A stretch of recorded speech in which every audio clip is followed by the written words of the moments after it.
Cody Janzen, because you can never get enough of saying T minus. We're T minus 3 hours and 32 minutes till face-off. Are you getting a little nervous tonight for this Canada-Sweden game?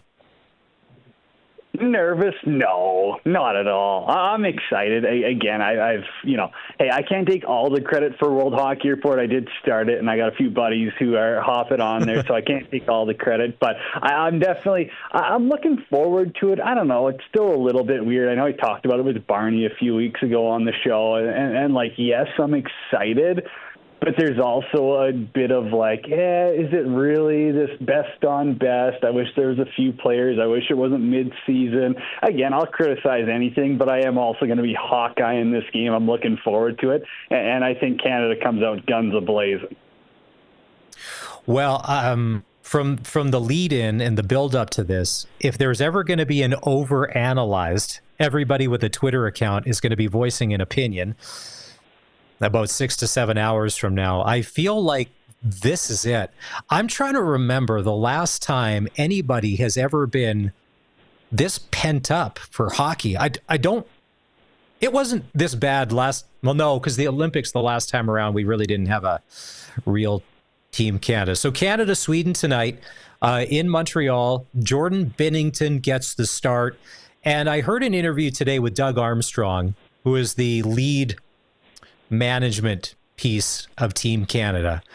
Are you of the opinion if Canada for some reason doesn't win tonight, you automatically, if you're John Cooper, would have to go to Adin Hill the next game? Like, you can't give somebody 2 games to try and figure their game out. Yeah, I think that's probably the fair thing to do. And I know it's not all fair in life, but at the end of the day, I don't mind Binnington getting the start. I've said for a long time that I think if I had to choose a goalie to win me a Game 7 in the Stanley Cup final right now, Jordan Binnington's pretty high up on that list. I just think he's got between the ears what not a lot of guys do. I think he's got that different switch. So I'm really excited to see him back on the international scale and really, playing the best on best. I also think Canada should be able to get away with almost anyone in net. I know that there's been a lot of scrutiny and criticism about their goaltenders, but listen, if they're going to hold the puck for 3/4 of the game, I think they can outscore a lot of their problems. So I really haven't looked into the goaltending as much as others, but it does seem to be the topic of conversation, and I think you go with Binnington, and there's no reason why Canada shouldn't win tonight, right? Like, this should be a game where it wouldn't surprise me if Sweden finishes 4th in this tournament. I don't know. I just don't think it's that crazy of a conversation. We're chatting with Cody Janzen from the World Hockey Report and the Saskatchewan Rush on the Western Pizza Guest Hotline. Four Nation Cup kicks off tonight. Canada taking on Sweden. And another part of this interview that I heard with Doug Armstrong, where people were questioning Binnington, he said, listen, the defense that the St. Louis Blues have had for the past couple of years, admittedly, hasn't been great. Now, tonight, the defense that he's going to have in front of him is going to be of a whole different category. So you may see a very different Jordan Binnington, who's obviously not going to be facing as much rubber. And that's the Jordan Binnington he thinks you're going to see, the kind of the guy that went in and won them a Stanley Cup. I kind of feel that same way as well. Binnington's great, but he can't be left hung out to dry. But you could say that about any goalie, right? Yeah, I don't think, if USA is going to leave Connor Hellebuyck out to dry, they're going to get run up on too, right? And I think you've also got 20 of the most responsible hockey players in the world wearing Canadian sweaters. So there's no reason in my mind why we should be seeing Sweden get odd man rushes, breakaways, grade A chances consistently. They should be limiting the shots to 25 and under, and probably the high danger chances to 10 or less. I think those are reasonable expectation numbers tonight. Not against USA on Saturday, but for tonight against Sweden, I really think Canada is going to play smart hockey. They're going to hold on to the puck, and they're going to value it. Now, a lot of people say, listen, Canada has obviously the three most individually talented players in hockey, but Team USA has a better team. Not that we want to lose, but would losing to the U.S. be okay as long as we beat Sweden and Finland? Is that acceptable? Like if we have to rationalize something, because I know we automatically think we're the best and we're going to win everything, but sometimes that doesn't always work in our favor. Is the U.S. the only game that we could potentially come up short for in your mind and still be okay? No, Canada's not all right with losing. Canada's going to throw a fit within a goal of any of those teams. I think that this is an opportunity for not Hockey Canada, but, Canadians in the hockey world to prove that they're still far and away the best team on the international stage, best on best. They should be beating the brakes off of everyone, and anything less is just an absolute disappointment. Look, imagine if 2006 happened nowadays. Imagine what Twitter would be like if Canada lost in the quarters to Russia, at the Olympics there in 2006. It would have just been an absolute burning pit. And so I don't think that there's any acceptable loss, and as there shouldn't be, right? It's Canada's a hockey country, and so, be the best. Well, and that's where I'm talking about, people being so overhyped that winning may not be enough. If we win by 1 goal, well, for a lot of people, that's not going to be it. Well, you should win by 3. Well, wait a minute. These guys are NHLers too, let alone a loss, which will put a lot of people on tilt, especially when you're opening the tournament. The other day, Barney and I were talking, and as far as maybe some of the unsung heroes, and I'm automatically going to be drawn to anybody with Saskatchewan ties. And I think somebody that could be an unsung hero, and we've seen it play out in the NHL, he's, to me, undervalued and always seems to come through at the right time. And I don't know if you have your eyes on Braden Point, but if there's anybody that could kind of be Crosby, McKinnon, McDavid, you kind of expect it. But as far as a Braden Point goes, if he is the star for Canada that no one was expecting, I'm 100% okay with that. See, I don't think he's going to be a star. I heard this conversation about unsung heroes and Point's where my mind goes as well. I think Point has the opportunity to be one of the more effective players, right, in playing a bit of a shutdown role while still chipping in offensively. I also think that just not enough people are talking about Reinhart. I think that this is a guy who could potentially lead the tournament in goals just by who he's playing with and the opportunities he's going to get. So if there's a difference maker, yeah, you probably think it's going to be McDavid, McKinnon, Crosby. But I think there's a couple of sneaky guys there in Reinhart and Point that you mentioned. Well, the one thing about Reinhart, and we were laughing, if the lines held true, if you dropped, let's see, you had Reinhart and McDavid on that top line, and let's say if you move Bennett up, would that be an uncomfortable conversation, the three of them on the bench as they're sitting there? But I don't know if you talk about the Stanley Cup final last year, but to me, that'd be a pretty good line. The one thing that we were kind of wondering about, if Mitch Marner goes into the corner for a puck with Brady Tkachuk, who do you think comes out with it? Because I've got my money on Brady all day long in that game Saturday night.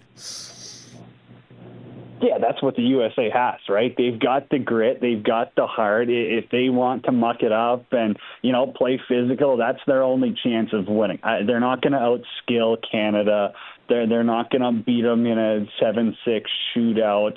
Their chance is intimidating them and hoping that Canada wants to play pond hockey. And if Canada wants to play pond hockey or meaningless international hockey, they've got a chance. But if Canada's going to be playing for pride, as you'd expect with the maple leaf on their chest, I just don't see any way that it goes in the Americans' favor.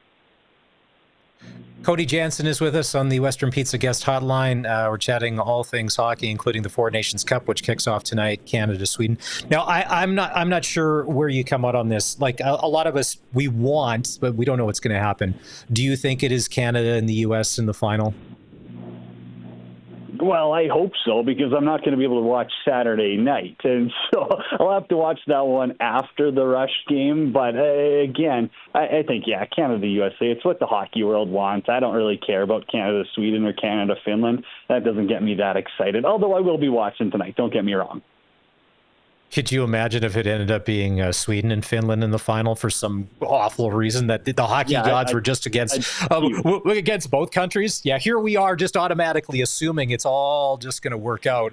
And next thing you know, Sweden and Finland are playing for the Four Nations Cup final. I think there would probably be a lot of resale tickets on StubHub that you could get real cheap for that game if that ended up being the scenario. With the NHL being on break, and you kind of mentioned best on best, and when you talk about is this, when you see like a guy like a Leon Draisaitl, who's second in scoring in the NHL, is probably on a lawn chair in Cabo somewhere, getting a tan, maybe drinking a Michelob Ultra, maybe having a, let's see, what's a fancier tequila brand? I'm not going to say Jose Cuervo because that would insult him and the amount of money he has, and that's not fancy at all. Are you okay with the Oilers and the start that they had and just kind of they're quietly going along, doing their business, they're in first place, and just hopefully that they just keep rolling along into the second half of the season? Well, more than the second half of the season and into the playoffs. Have you liked what now everybody talks about their lack of depth on defense, but have you liked what they've been able to do so far this season? Have I liked it? No. Has it been awful? Also no. I still think that this is a team who realizes that your best advantage into getting into the playoffs is just to be healthy in the dance. Right? Like they realized how important that is for teams. And so if you kind of have to play some extra games like Vegas and Florida, maybe get Evander Kane back for game one, maybe rest a few guys here or there. I'm not saying the players are checked out, but I think that there's clearly games where guys aren't empty in the tank as much as others. I think that you've got to play it smart. And for the Oilers, once they get into the playoffs, we've seen it before and we'll see it again. They've got another switch. I think even Stuart Skinner has another switch. I don't see time to really hammer the panic button because I think once this team gets into the postseason, good luck beating them 4-7 until, the Western Conference final. I don't see anyone, taking them to 7 until it comes down to the Final Four. I mean, every team you're going to look at, especially in the Western Conference, has got flaws. And I mean, a lot of people, and it's because they run under the microscope, and they're expected to be in the Stanley Cup final again this year, and that's why with the Oilers, is there, in your opinion, in the Western Conference, who's a team that necessarily doesn't have the longest list of flaws heading into the stretch and getting into the playoffs to be like, you know what, if they can kind of keep it together, they've kind of got it all right. Like I know people talk about Colorado needs a second line center. Is Vegas have enough there? Who is that in your mind that if it started tomorrow, they're kind of okay? Yeah, it's Colorado, right? I think that's definitely a team that could scare you a bit. I know they got a bit of wiggle room. They probably want to continue to add here, before the deadline. I think they're a scarier team to play against. Although Vegas probably should be in that conversation, I'll throw Winnipeg in there because they've kind of been like the Western Conference Leafs. They've just been disappointing come playoff time, for how many years now that like maybe they eventually figure it out. But I think Colorado is definitely the toughest opponent the Oilers probably don't want to face, and then Vegas has to be close second. Well, it's funny. People were wondering about there's no Mark Stone LTIR magic this year, although there is always that chance with this Four Nations stuff if somebody gets hurt. Over in the East, now, the Washington Capitals have, I think, surprised a lot of people. Nobody expected them to be first place, but, there they are. Are you buying their stock that it's legit, that this is a good hockey team as they head into those final 30 games after this break is over? I won't say that they're not a good hockey team, but there's 0% chance I'm buying their stock on a playoff run. I think that having a good regular season and a good playoffs are two completely different things. And while maybe they'll win a round, maybe two, I don't look at that roster and say, wow, they've got potential to go on a deep run. They don't have the intangibles that a team like Florida does. And it's funny, you mentioned the Florida Panthers, and they're just quietly going along and doing their things. with a potential chance to go back, and it's incredibly hard to repeat as Stanley Cup champions. If the Vancouver Canucks, now the wild card, the Canucks are in the wild card spots right now with Colorado. If the Vancouver Canucks miss the playoffs, is it karma for the situation that seemed to drag on that they didn't deal with? Is this a major disappointment? Like, where are they responsible for their own fate if it all falls apart here in the final stretch?